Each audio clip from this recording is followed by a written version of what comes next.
শুরু করছি সম্পাদ্য নয়, কোনো নির্দিষ্ট ত্রিভুজের পরিবৃত্ত আঁকতে হবে।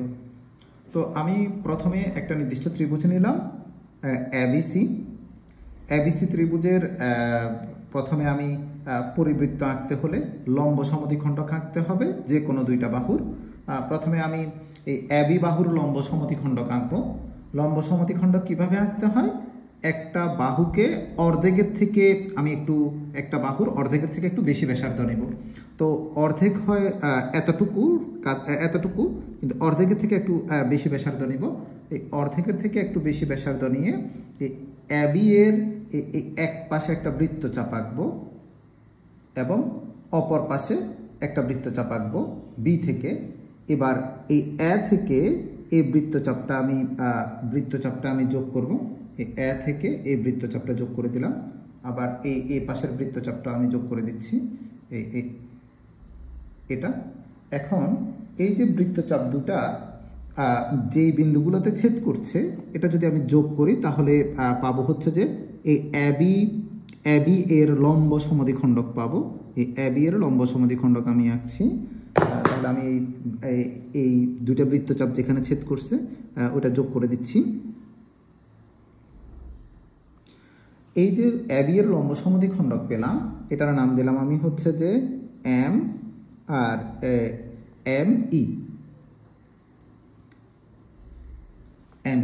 এবার আমি এই এসি যে বাহুটা ত্রিভুজের, এই এসি বাহুয়েরও লম্ব সমদ্বিখণ্ডক আঁকবো।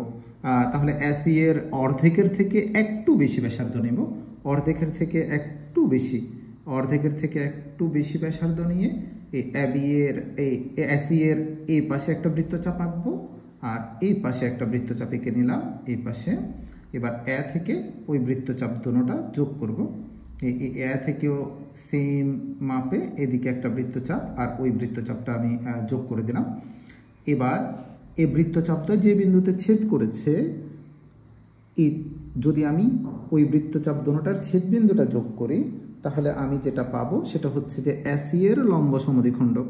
তাহলে আমি এই বৃত্তচাপ দুটোটা যে বিন্দুতে ছেদ করেছে ওটা যোগ করে দিলাম, তাহলে আমি পেলাম হচ্ছে যে এসি এর লম্ব সমদ্বিখণ্ডক। তাহলে এই যে লম্ব সমদ্বিখণ্ডকটা, তার নাম দিলাম আমি হচ্ছে F R N, F N. লম্ব সমদ্বিখণ্ডক যে বিন্দুতে মিলিত হয়েছে ধরে নিলাম এটা হচ্ছে যে ও বিন্দুতে মিলিত হয়েছে। আর এখন আমি এই ও কমা এ যোগ করব। ও কমা এ যোগ করে দিচ্ছি। ও কমা এ যোগ করলাম। এবার ওকে কেন্দ্র করে এই ও এর সমান ব্যাসার্ধ নিয়ে একটা বৃত্ত আঁকবো। এই ও এর সমান ব্যাসার্ধ নিলাম, সমান ব্যাসার্ধ নিয়ে একটা বৃত্ত আঁকবো।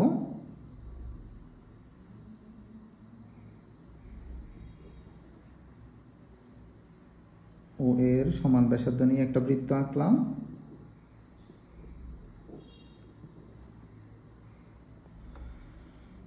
বৃত্তটা এ বি সি বিন্দুগামী হয়েছে। এখন এই যে এ বি সি বিন্দুগামী হয়েছে, এটাই হচ্ছে যে এবিসি ত্রিভুজের পরিবৃত্ত। এখন আমি বর্ণনা লিখব। বর্ণনাটা হচ্ছে যে মনে করি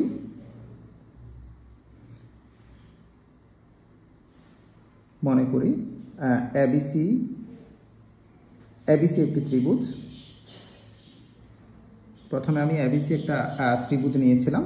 এবিসি একটি ত্রিভুজ।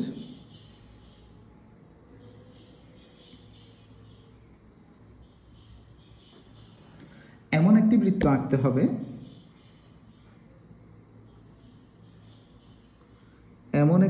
আঁকতে হবে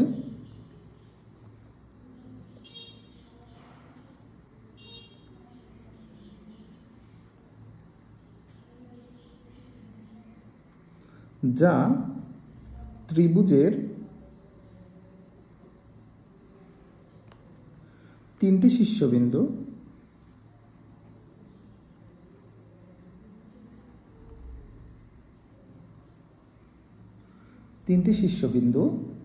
এ, বি, কমা সি বিন্দু দিয়ে যায়।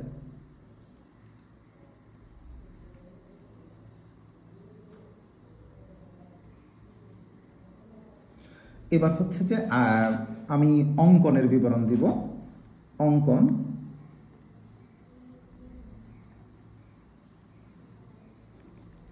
প্রথমে আমি কিন্তু এবি আর এসি এর লম্ব সমদ্বিখণ্ডক এঁকেছিলাম, তাহলে আমি ওইটাই লিখব যে এবি ও এসি রেখাংশের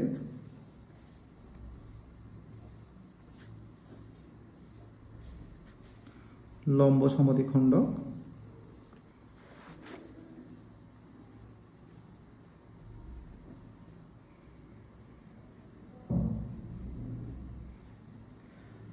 সমদ্বিখণ্ডক যথাক্রমে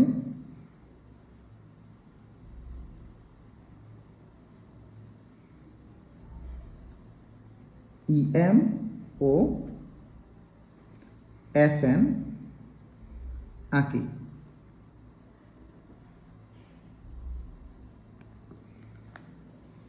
তো ইএম ও এফএন রেখাংশদ্বয় পরস্পর ও বিন্দুতে ছেদ করেছে। এটা ইএম ও এফএন পরস্পর ও বিন্দুতে ছেদ করেছে।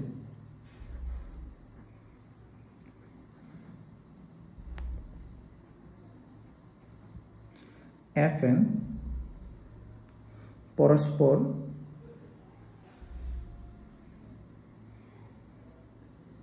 ও বিন্দুতে ছেদ করেছে।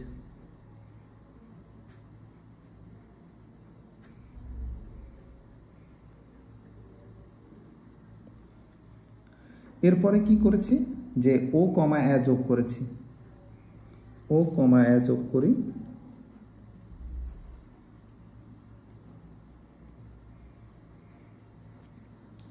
ওকে কেন্দ্র করে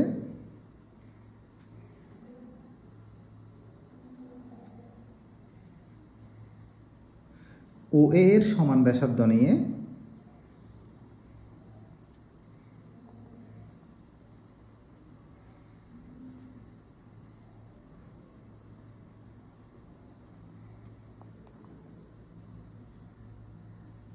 একটি বৃত্ত আঁকি।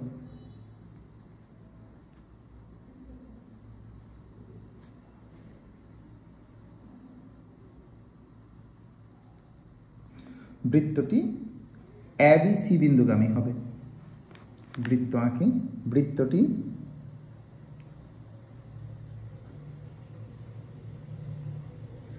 এবিসি বিন্দুগামী হবে।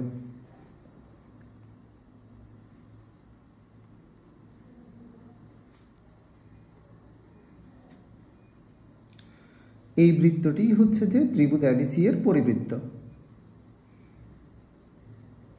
এবং এই বৃত্তটি